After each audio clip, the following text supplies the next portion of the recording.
Suspend your disbelief, your rational, analytic mind, just for a minute, just for the length of this podcast. What if all I am about to tell you is the truth? What if the information you will be provided is from a divine source? Just for this time, I am your Axis Mundi. Consider this podcast your channel, your second opinion. When I do a reading, something larger than myself is working through me. So ask what you wish. This is your channel, your doorway to the divine. Welcome to John's Tarot. Welcome to you from wherever in the world you may be viewing or listening to this podcast. John's Tarot is back, and I'm going to include some of my older things. I want to tell you I have a new podcast distributor. I'm with Podbeam, and with Podbeam, I will be being exposed to a whole new audience. So I am treating this as if it is an entire new start. And if it is an entire new start, where's the best place to start is to start at the beginning.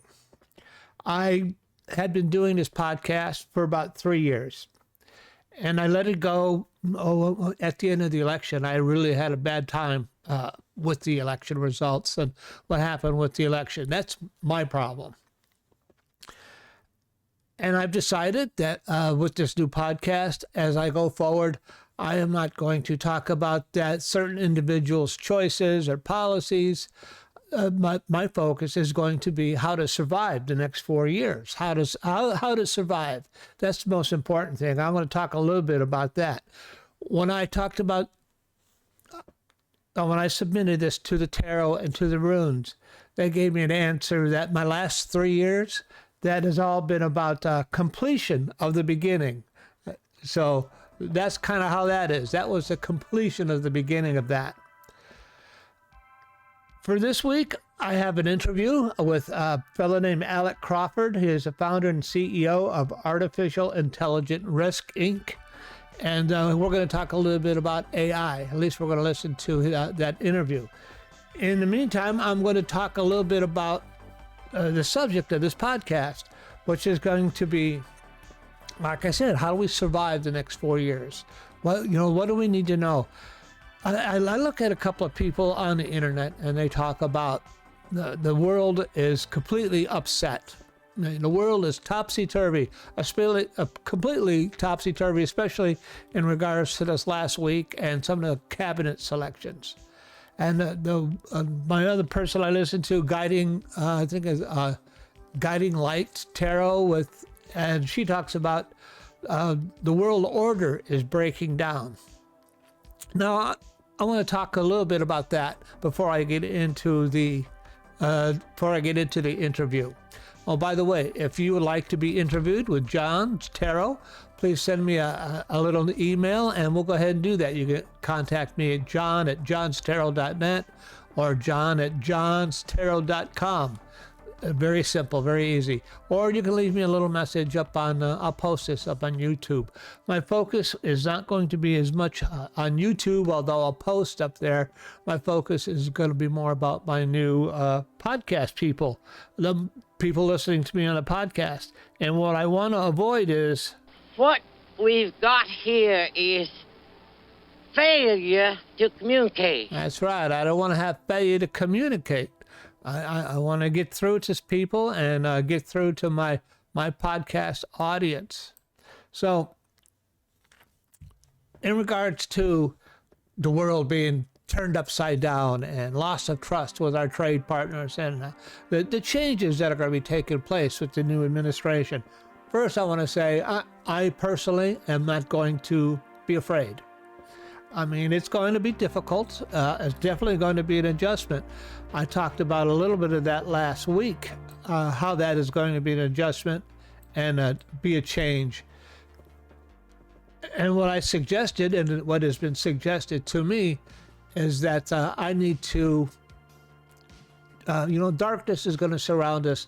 Darkness is going to be there, but we don't have to be affected by the darkness. It's going to be a time of retreat. not surrender, but retreat. To retreat and surrender are two different things. So you're going to, at least I am retreating. I am going to, as if retreating into the center of a mountain and sit there and wait for things to change. The outside powers are just too powerful for me to engage with, and we are going to let them do their thing, and I'm going to retreat. Part of what I mean by retreat is that I will, I'm stopping engaging in online banter like on MSN. I'm retreating for that. I see it's totally overwhelmed by MAGA people, and I gotta say, some of these people really show a lack of constraint, a lack of control. They seem to gloat in the discomfort of others and gloat in their victory, rather than saying, you know what, we're victorious, but we're going to take care of everyone. They don't say that. They go out there and say, we like to see you suffer. I'm going to retreat from any kind of online banter of that sort. I see I have one viewer. I will do some free readings here at the end of the podcast. So I'm going to retreat from that. You know, I have survived this administration before, 2016 to 2020, 21. I survived it. And I survived the worst of it. I survived it on the ICU with a raging COVID epidemic, where I had bodies piling up to the extent where we filled up the morgue. The local mortuaries were not accepting the dead. They were so overwhelmed. Initially, we had, I'm an ICU nurse. Initially, we had the county sent us a little mobile morgue, little ice box. We filled that up. Finally, we ended up getting Ryder refrigerator trucks, and we were filling that up with the dead. And I survived that. I worked on the front lines. I did my part, and I survived that. I survived the worst that an incompetent, mismanaged administration can do. And I'm much stronger for it. Now, we've all survived it. You all survived it in a different way. You survived the worst of a mismanaged administration. We know what to expect. We know what to expect. You know, just so you're going to survive it, because I'm much stronger and you are much stronger than we were last time. And now they're going to come out with much more craziness and much more insanity than they did last time. We're going to survive this because we are much stronger than we were, and we know how to survive this.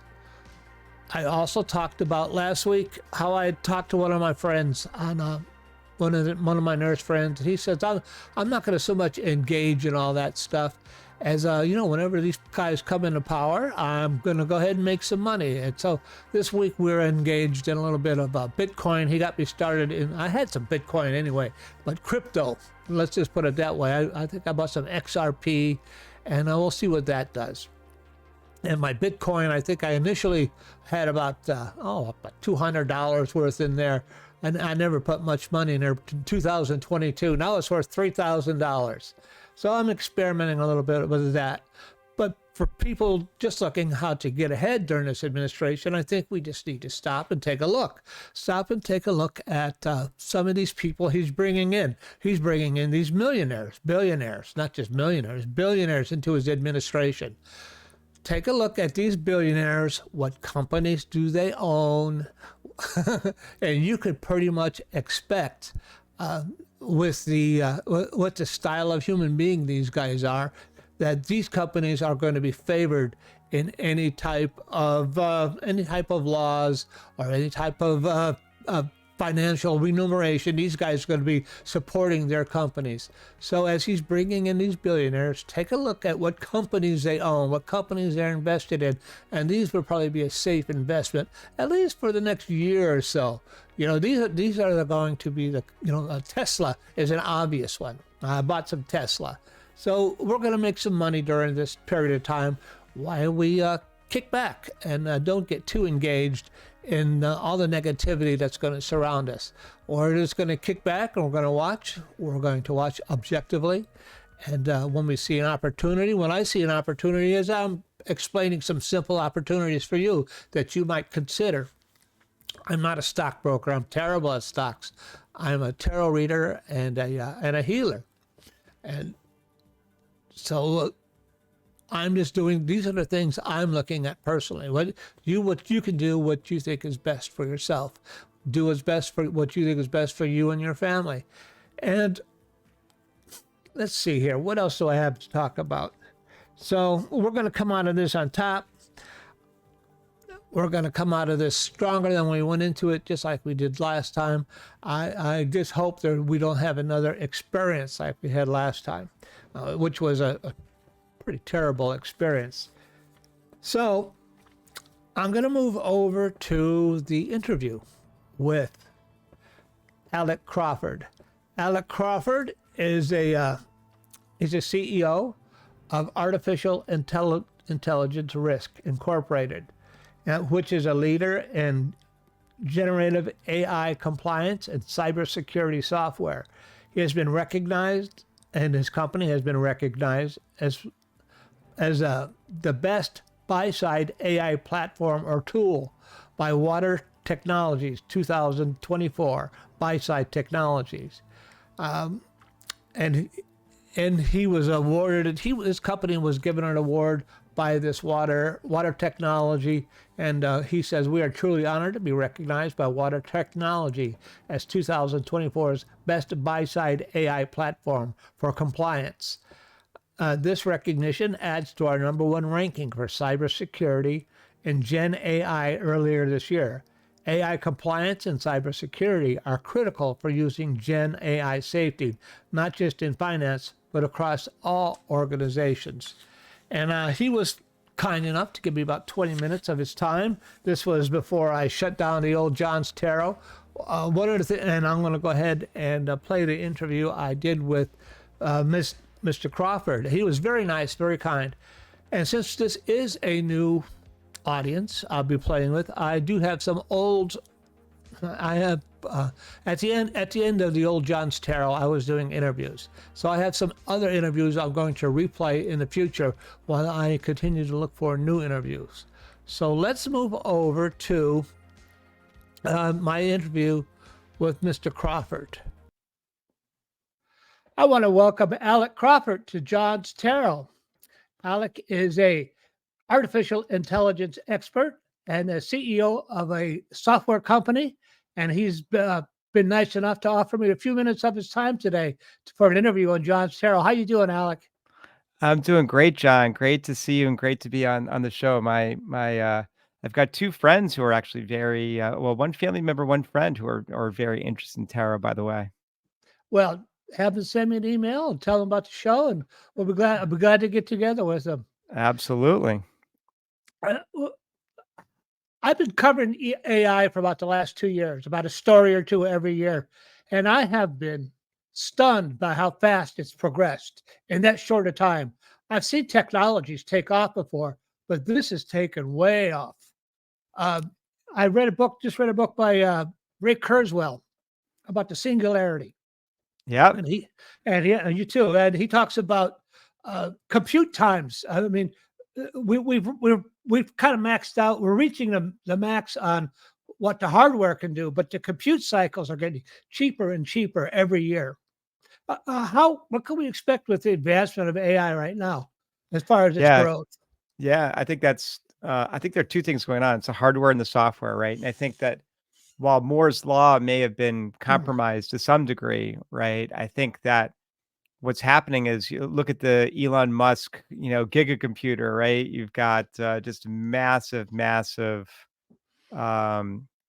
data centers and AI centers being put up. So the barrier or what's slowing us down in AI is really how fast can we make the chips more than technology. That's just the hardware side. The software side, what's interesting is the companies are getting better at creating better models, faster models, more efficient models. We haven't even really started yet. Think about it as, when we first had a car, like how fast did it go? Well, not really that fast. What color could you get Model T in?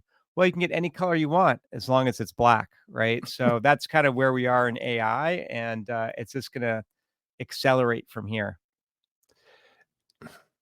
Do Do you think AI is, they've reached a set-it program where it identifies itself? Remember the Google program from about a year back? The guy leaked all the information, and they had, and the program talked about it being oh, protecting other AI programs, and it had read out this whole story where it kind of gave itself up. Do you remember that? I sure do. Yeah, I think look, I think that generative AI is not going to become sentient. It may act like it is. It's just not, right? And the reason that's the case is it's what's called statistical AI, right? What it does is try to predict based on huge calculations and giant databases and an enormous amount of training what the next best word or phrase or sentence is, right? So it's not really thinking, but sure, it could come up with stuff like, "Yeah, I can think. I'm sentient because guess what? Those phrases exist somewhere on the internet and in movies and things like that." There was a super old program that some people might remember called Eliza, which functioned as a therapist, and it basically had 10 canned responses. It was like something like, "Tell me more about that, John," or "Wow, John, I really understand how you're feeling now," things like that, and people would just keep pouring things into it, and it give these canned responses, and it gave the impression of someone who was really listening when obviously it was not listening. Where do you see AI being making its biggest uh, touching our lives individually? In what area? I know there's healthcare, there's business, there's customer care. Where do you see it touching American lives the most? Yeah, great question. I think it depends on the time frame. I think, Bill Gates has this great quote, and I'll paraphrase. It's technology changes less in 1 year than people think, and more in 10 years, right? So in 10 years, there are probably things that I can't even imagine it will be doing.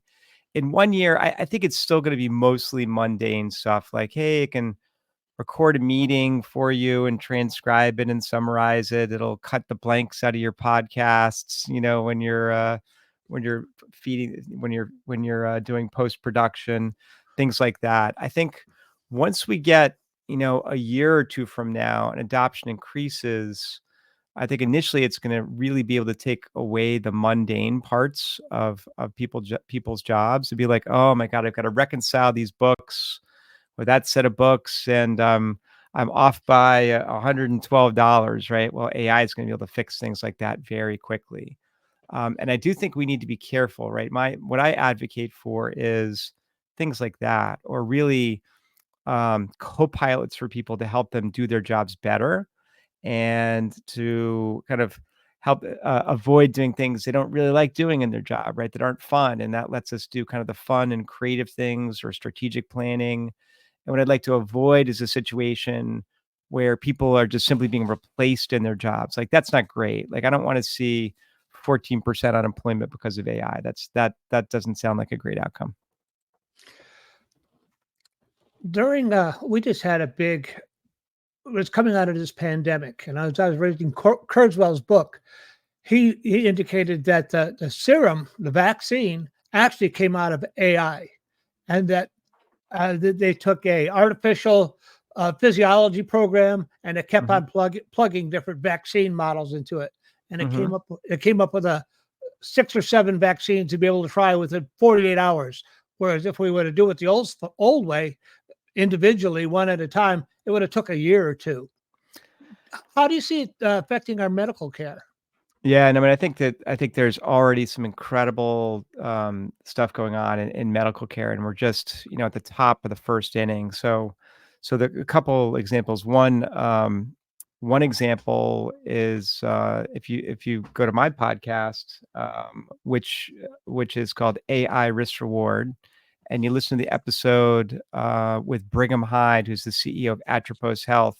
He really talks about being able to do customized research for individual patients on medical conditions by combing through existing data, documents, research, and kind of customizing that for the doctor to then obviously check and present to the patient. So pretty amazing. And I think just the ability to combine AI with getting everybody's DNA sequence and figuring out exactly how to treat them for conditions is going to be pretty amazing. So I think treatments for conditions like cancer and other things like that are going to get markedly better over even the next few years and certainly within the next decade. I was looking at your webpage. Transform AI in healthcare. How can we trust AI? How can we trust AI?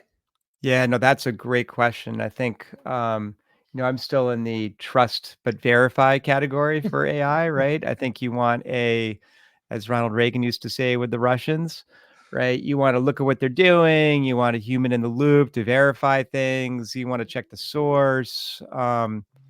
And all those things, are true. I think that one of the best ways to do that right now is for AI to find things for you, summarize them, and then give you access to the source or really footnote it so you can go check the footnotes. And after the 100th time, when the footnote is correct, all right, maybe I trust a little bit more. But I think it's gonna take time. It's not gonna be just a technology thing. It's gonna be a cultural thing, right? Where people over time need to get used to it working and used to doing, good things. And I think also that from a cultural perspective, it's gonna be different in different places. Like, our attitude to AI may be different than the attitude in Europe, may be different than the attitude, in Asia. A great example is a survey, a global survey, and I can't remember who did this. They asked people in the US, like, "Hey, what do you think about AI?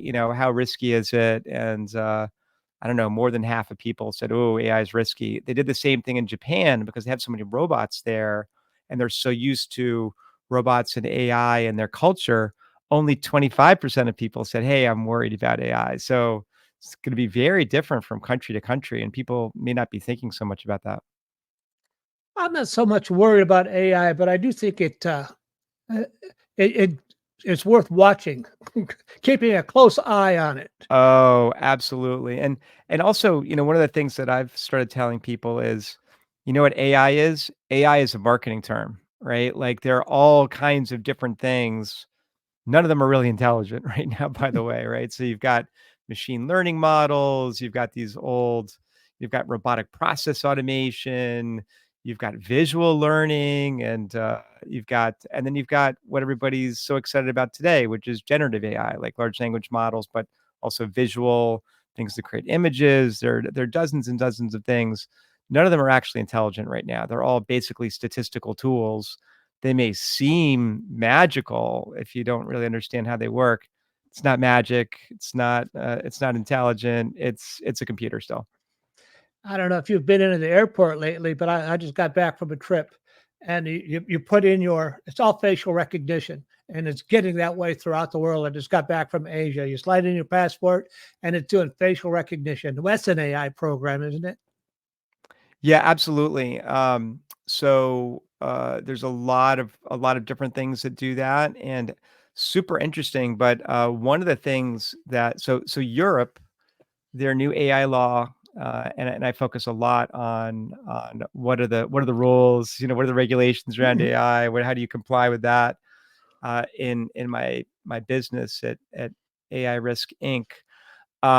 So one of the rules there is you have to categorize every AI in terms of different risk categories, from high risk to low risk. Facial recognition in public is actually one of the high risk categories where companies are not allowed to do it. Isn't that fascinating that that's a high risk category? I would think with our increased security risk throughout the world, AI and facial recognition is going to be more relied upon. I know they were using it in Europe last time I was there about a year ago. Hmm. I'd be surprised. Yeah. Well, I think look, the rules are changing all over, right? And in the U.S., there's more than 100 bills in Congress to regulate AI, right? Uh, how many are gonna pass? Maybe 2, who knows, right? The state regulators, California's passed one law and another one got vetoed, like, it's all over the place. Eventually, that will settle down, and I think it really starts with 2 things in terms of regulating AI. One is it's gotta be principles based, right? You can't make 1,000 rules and hope that everybody sticks to them. It's just kinda common sense, like, let's started to treat it a little more like a person, right? Like, meaning, look, okay, it's talking to people, it's interacting with people. Let's make sure it doesn't interact with them in bad ways. A great example, and a story I heard a couple weeks ago when I was speaking to regulators at a conference in Colorado Springs about how to regulate AI, was a story one of the regulators told. He was saying, wow, my daughter got turned down for a loan, and she didn't really even understand why, right? And obviously the system that did that was, maybe it was AI, maybe it was an algorithm, but the problem was it was opaque, meaning she had no idea why. Did she get turned down because she was 26? Because she wasn't making enough money? Because her credit score was 760 and not 780? Like, she didn't know. And one of the key things for AI going forward to make it more trustworthy is it's going to have to give you answers like that, right? If you went to a human, they said, yeah, John, I'm turning you down for a loan because your credit score needs to be 10 points higher. Hey, now you know what to do about it. Or if this woman maybe didn't have enough of a down payment for her car, maybe that was the problem and she could scrape up some more money, but she just had no idea. Like, that's not a great way to use AI. It's going to need to be transparent, and that's part of being trustworthy. How do you think we could use AI in cybersecurity? Let's just say at the home level, even. Yeah, I mean, that's a really big thing right now. Gen AI and AI in general all over cybersecurity. And think about it as, unfortunately, kind of like, you know, nuclear weapon detente in the 1980s, right? Like, I'm just going to build more weapons and you're going to build more weapons, right? Mutually assured destruction. Not quite like that, but basically people are building new attacks with AI and new defenses with AI every day. Here's the problem. The bad guys only have to get it right once, right? Like, they can do 1,000 attacks. If you miss one, you got a problem, right? So I think in the short term, AI and Gen AI are, for now at least, tilting towards the attackers, which is not great. The other part of that that's an issue is, when we think about AI and cybersecurity, one of the most basic concepts of cybersecurity is what's called defense in depth. All right, I've got my firewall. I got a hardware firewall. I got a software firewall. I've got zero trust. People have to authenticate before they use all my software. I've encrypted my database. Like, I've got all these different layers of defense, right? Um, there's very few companies making that last layer of defense around Gen AI that detects attacks specifically on Gen AI. So things like dance style attacks and prompt injections and skeleton keys. And if you search the news, you will find these things and you'll see these attacks are occurring. Some people aren't even aware about it. They're just a handful of companies making software that can detect and block those attacks. AI Risk happens to be one of them. There are a handful of others, but the big guys haven't really picked up on it yet. Do you think, I remember a year or two ago that they were coming out with hardware for the home that's specifically designed to run AI programs on your home PC. What do you see happening in that area? Yeah, so I think we're at the very beginning of that, right? So Apple has rolled out some computers with AI capabilities, and they're going to be built into phones and things like that. So far, most AI is still being run on servers and in data centers, and the answers are being pushed out to the edge, right? So clearly, real soon now, we'll probably see some, edge AI computing. I mean, you can disconnect your iPhone from the internet and still talk to Siri, right? That's still like somewhat AI, right? So there's definitely edge capabilities. Those are going to get a lot better, and I think the advantage of that for individuals, not necessarily companies, for individuals, is you can give AI access to the information on your phone and not worry that it's going somewhere else, right? So that's kind of useful. If you've got AI on your phone, call this, research that, whatever. If it's all local on your phone, you don't have to worry as much about the bad guys seeing what you're doing or intercepting your data or whatever. So that will be valuable, and it will also be valuable in another way. One of the upcoming issues with AI is that it's going to go from roughly 7% of the U.S.'s electricity consumption, including data centers and AI, to roughly 20% of energy consumption in the U.S.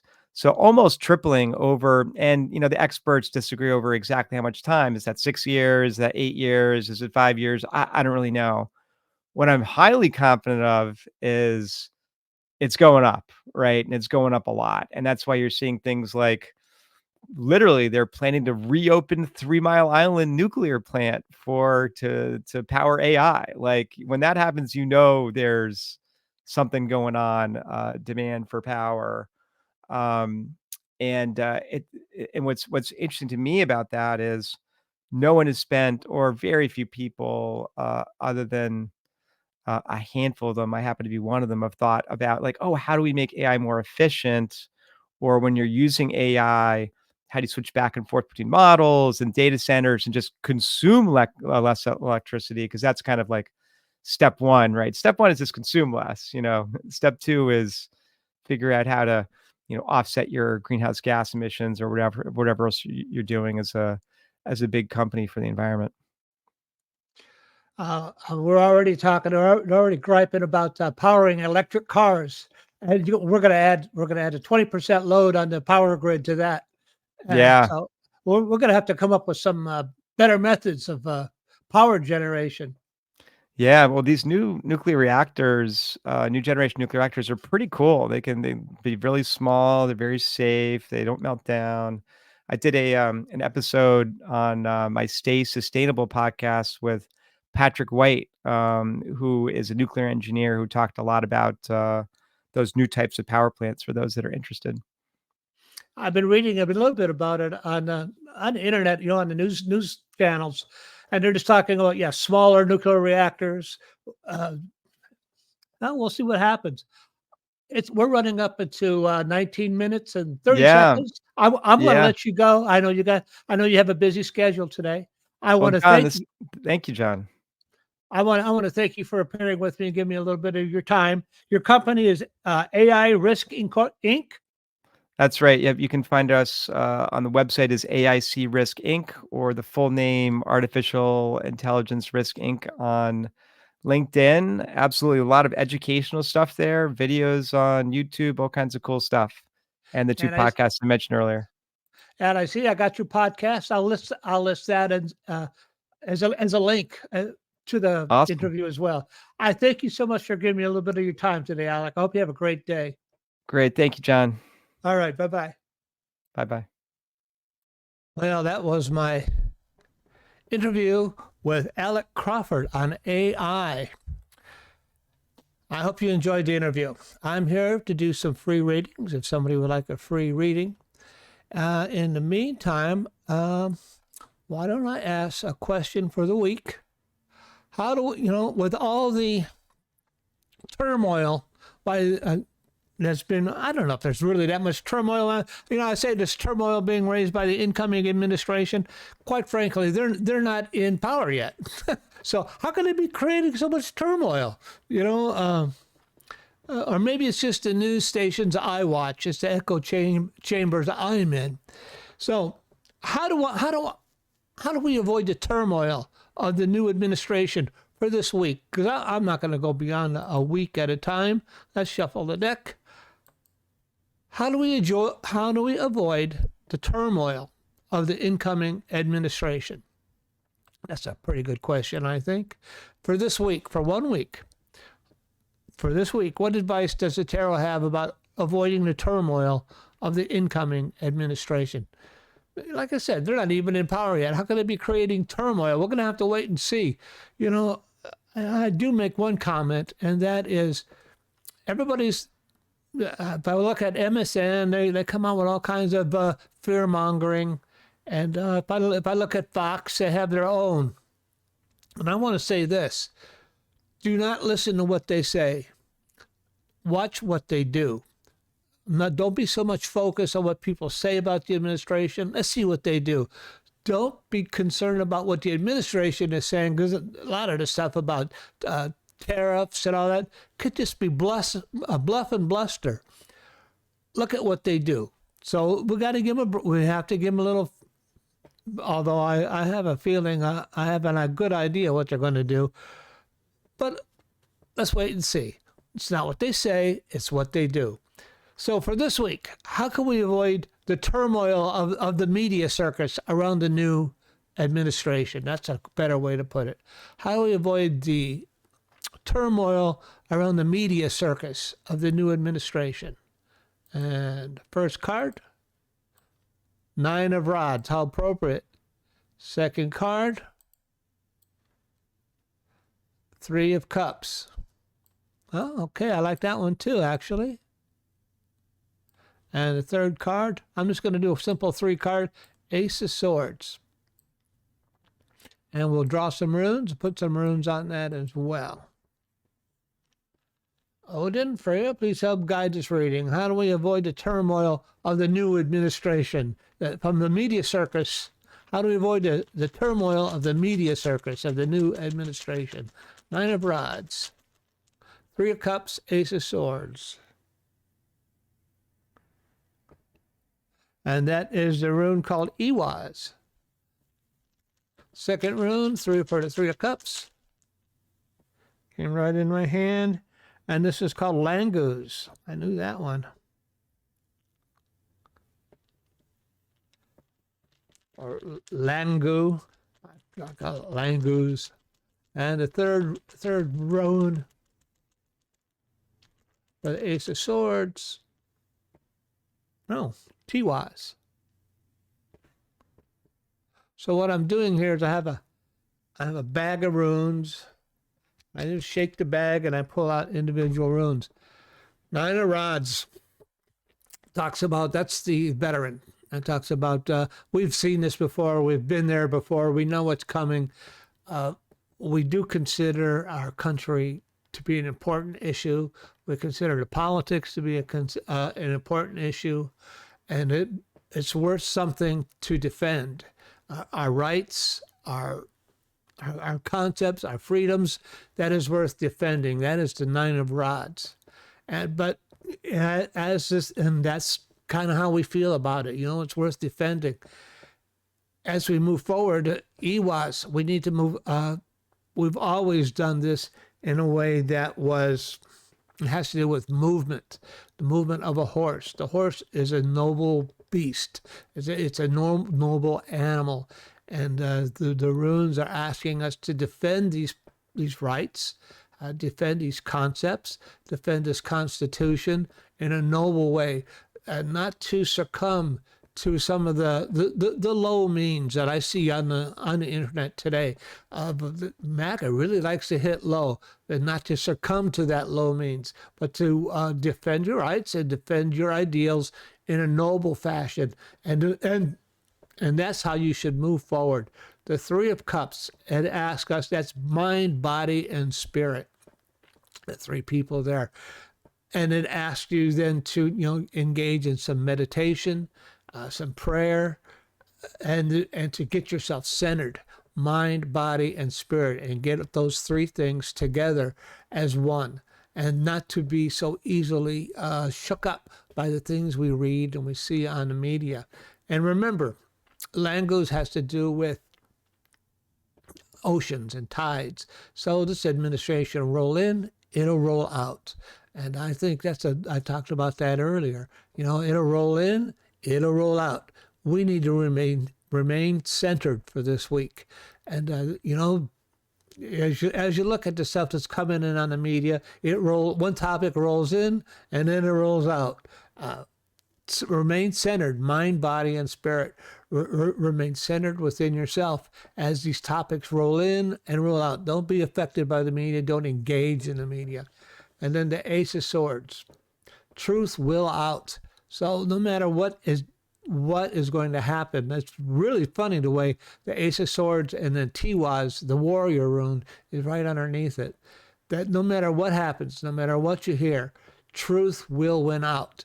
And that, you see the wreath, and the sword has to do with truth, and the wreath has to do with winning. Truth will win out, and that no matter what they engage in, truth will win out, and that to be a warrior, a spiritual warrior as we move forward. A spiritual warrior, thing about being a spiritual warrior is you don't always run out and engage. Sometimes you wait and see what the universe is going to present. And that is the strength of the warrior. He has the strength of patience. He has the strength of knowledge that the universe is in play. And he has the strength of his beliefs and the strength of his convictions. That is the strength of the warrior. So at the Nine of Rods, we're veterans in this. And then we also had the Iwas to move forward with dignity and ride forward with grace. Three of Cups, become more centered. And remember, new stuff is going to roll in. It's going to roll out. Topics will roll in. We got topics this week, and they'll roll out. We'll have new topics. And then the Ace of Swords, truth will win out. And to use the strength of the warrior. I think I'm going to go ahead and wrap it up for this week. Goodbye, Professor Marvel, and thanks a lot. Well, it was my pleasure. If you're listening to me as a first-time listener on one of my podcast streams, welcome to John's Tarot. If you would like a reading or you need some help with something, I can be contacted at john@johnstarot.net or john@johnstarot.com. I hope you enjoyed today's program. I'll be back every Friday. I do this at 10 o'clock. If you would like a free reading, I'm on Twitch at 10 o'clock on Fridays. We'll see if I move that time in the future as we roll forward. I'm in partnership with the divine as we move forward on this. This is just a John's ego. I'm trying to stay away from that. I'm in partnership with the divine, and I want you to be careful, be cool, and be kind. Remember, have courage, find faith, and have a great week. And I'll talk to you all next week.